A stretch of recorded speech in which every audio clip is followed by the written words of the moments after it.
Hai semua, saya Ricky. Saya akan menjelaskan tentang Cisco Packet Tracer, yaitu Explore a Simple Network. Nah, ini aplikasinya sudah saya install. Kalau yang belum diinstal, silakan install Cisco Packet Tracer. Pastikan Anda memiliki yang menggunakannya ya. Nah, ini ada sync table-nya ya. Nah, ini dari IP address, subnet max gateway, dan di sebelah kanan itu ada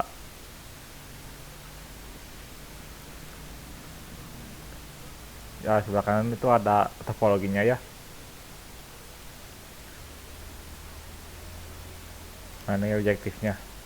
Jadi part 1 itu add PC to topology, 2 text connectivity across the network, yang part 3 create a web page, yang 4 examine the firewall access list.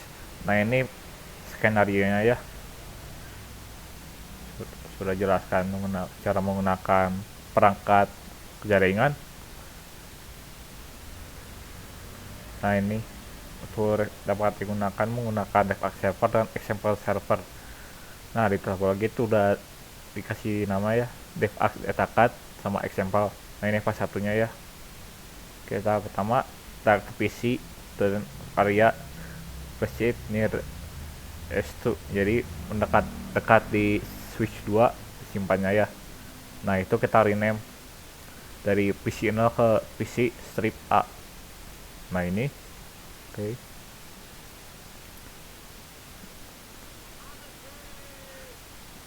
Nah, yang kedua itu menambahkan PC di dekat switch ketiga ya. Lalu kita rename PC 1 ke PC strip B.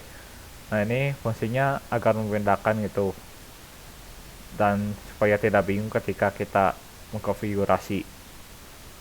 Nah, ini ya, setelah ini kita tambahkan kabelnya ya. Kita menggunakan kabel Copper Strike Through. Nah, kabel strike itu dapat digunakan untuk menyambungkan PC ke switchnya, dan bisa juga digunakan untuk PC ke router. Nah, untuk saat ini kita menggunakannya pakai switch. Nah, oke, udah kita rapikan sedikit. Nah, kurang lebih seperti ini ya. Jadi tidak perlu fotok seperti ini. Nah, kita save dulu. Nah, kita step 1 sudah. Kita step 2, yaitu konfigurasi IP versi 4 di PC. Nah, kita buka ke PC A, kita ke desktop, IP configuration. Nah, ini kita masukkan IP-nya ya, dari IP versi 4 address dan subject max dan default gateway. Nah, ini kita sudah ada cara mengisinya ya. Kita ikuti saja yang ada di modul 192.168.1.2. subject max-nya defaultnya seperti itu ya.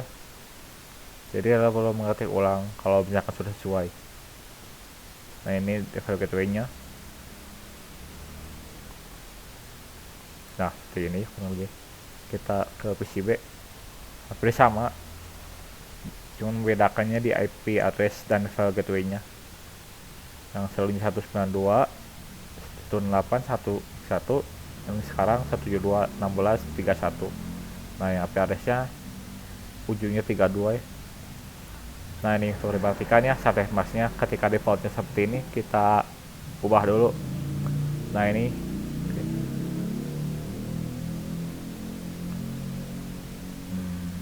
oke, kita lihat.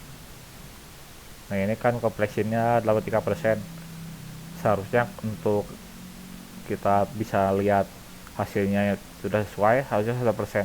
Nah, ini masih 83% ya. Kalau misalkan pengen tahu cara, nah ini subject mask-nya ya. Kita close.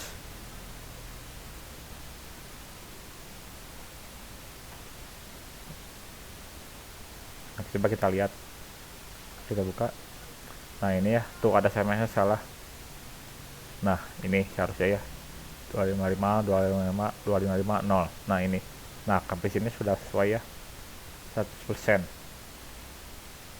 Nah, ini tes connectivity kita komen frame. Nah ini untuk ngecek ping ya antara ke PC ke router 3 ya, karena R3 berarti gitu sama dengan router 3. Nah gitu lihat ya ping bahwa router 3 ada IP, kita gunakan itu IP nya. Nah yang di bawah itu sebenarnya itu gateway nya ya, jadi kita menambahkan satu di ujung terakhirnya yang berarti itu adalah IP address routernya. Nah ini kan reply-nya sudah sesuai karena sudah tersambung.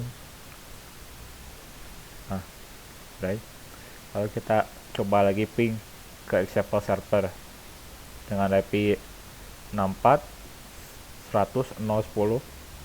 Nah kita ping. Nah ini kan untuk pertama kali request timeout ya, yang berarti kita belum bisa tersambung, kita tunggu. Yang kedua sama, Bu. Yang ketiga sama. Nah ini yang keempat sudah terhubung ya, jadi kita menunggu delay-nya dulu agar bisa tersambung. Nah seperti ini. Yang sebelumnya request timeout 3 kali, nah yang setelah itu kan replay 4 kali ya, berarti itu sudah tersambung. Nah selanjutnya kita ping ke default server 209 165 200 227. Kendalanya sama seperti menggunakan example server ya, kita coba pingnya. Yang kedua request timeout yang tidak tersambung, yang kedua juga sama. Nah kita menunggu ini sudah pasti request timeout ya. Yang keempat juga sama. Nah tidak perlu khawatir ya, kita coba ping lagi. Kalau misalkan yang kedua sama seperti sebelumnya, kita coba ping lagi sampai berfungsi ya.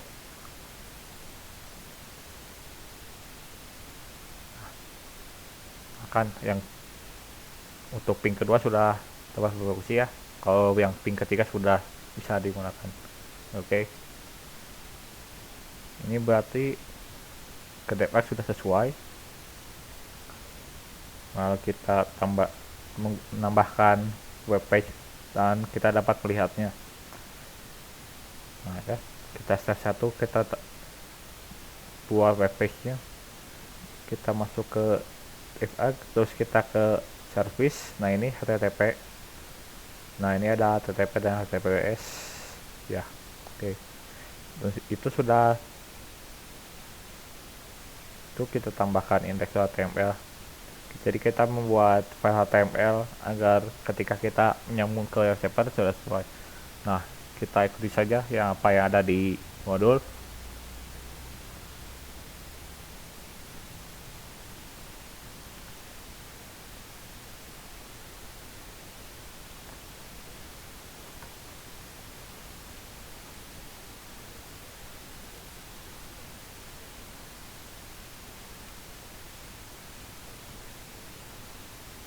Nah ketika sudah masuk ke color dulu, kurung tutup ke devnet. Nah kita lanjutkan, jadi kita tidak menggunakan enter di bawahnya, jadi sambungkan seperti ini, devnet associate, kita tutup font size nya dengan font.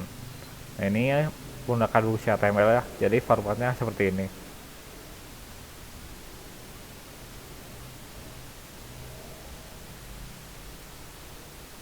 Nah untuk dari HR nya kita perlu enter dulu, jadi kita membuat baris baru di bawah center, di bawahnya HR.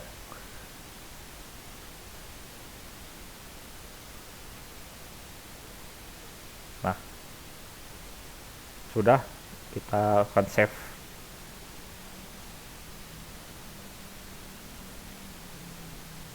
Nah ini sudah save ya, karena kita tidak tahu apakah notifnya selesai. Ketika tidak ada notif berarti itu sudah save ya. Nah ini nambah. Nah kita lihat di web page nya, kita buka PC B, kita sudah di desktop, kita akan sebelumnya ke command prompt seperti ini, kita close, kita ke web browser. Nah, tuh web browsernya kita ketik http. Nah, ini kita 209.165.227. Nah ini. Nah ini sudah sesuai ya, DevNet Associate, yang bawahnya welcome dan sekian. Oke. Nah kita ubah firewallnya ya, kita modifikasi. Nah kita klik firewallnya, klik Sally. Kita ini kan enter. Ini. Nah ini. Kan kita type N ya. Yang N itu berarti enable, kita masuk ke akses ke ini. Oke, kita ketik passwordnya, kita supaya tidak ada passwordnya. Ini kita show run. Oke, saya menggunakan pasti. Nah ini sudah selesai. Nah kita lihat, kita perhatikan di akses list. Nah ini. Oke. Nah ini oke. Sip. Lagi.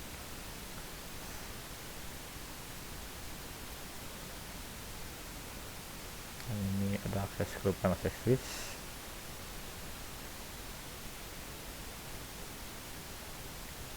Nah, oke. Kita modified, kita tag efektif dari akses listnya, kita config terminal jika terminal agar bisa kita modifikasi firewallnya.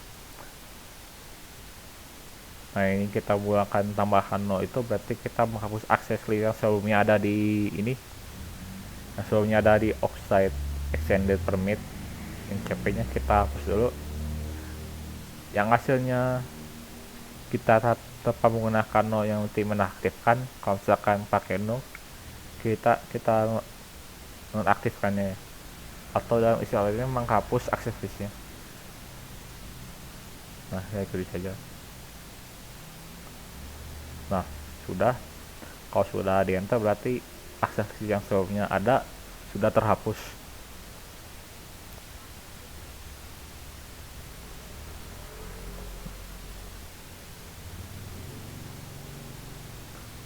Nah fungsinya firewall itu kita jadi tidak bisa lakukan ping ke default nya ya.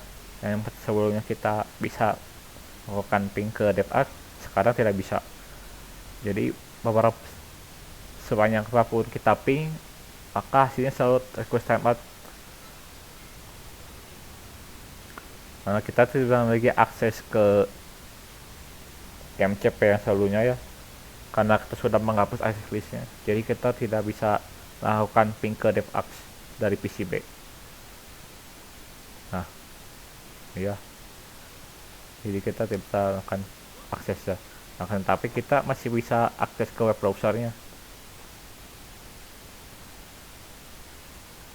Nah ini kita lakukan lagi 291.165.227. Nah masih bisa diakses. Nah berarti kita sudah menghapus firewallnya, berarti kita menghapus salah satu fungsinya. Maksudnya bisa ping ke default, sekarang tidak bisa. Sedangkan di web browser kita masih bisa mengaksesnya ke default. Nah ini oke. Oke sudah selesai, kita bahas video sedang ya. Sampai jumpa di video berikutnya.